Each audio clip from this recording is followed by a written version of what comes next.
izinkan kami menyampaikan selamat datang kepada seluruh peserta Porpamnas ke-8 Sulawesi Selatan di Kota Angin Mamiri, Kota Makassar.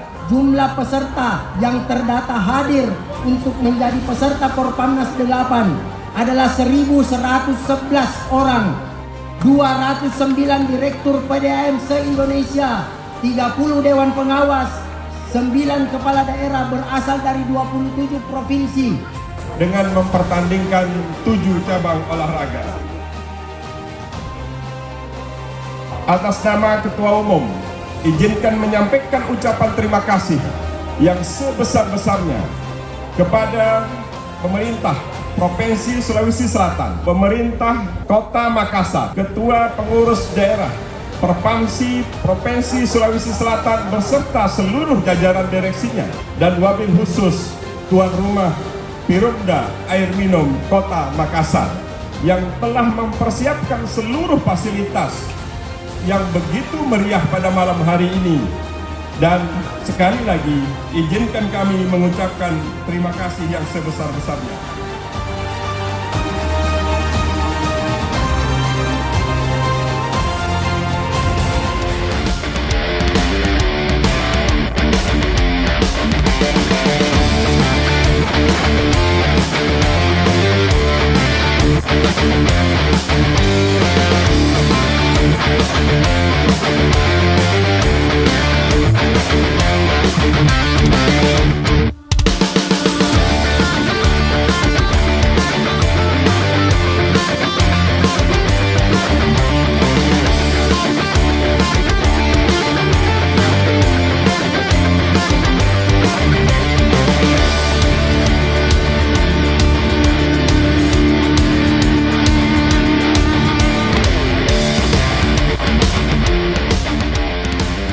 Kami selaku tuan rumah pemerintah Kota Makassar mengucapkan selamat datang kepada seluruh para delegasi, seluruh para tamu-tamu undangan yang ikut meramaikan Porpamnas ke-8 2024 ini. Dan kami juga merasa berterima kasih atas dipilihnya Makassar selaku tuan rumah di Porpamnas ke-8 ini.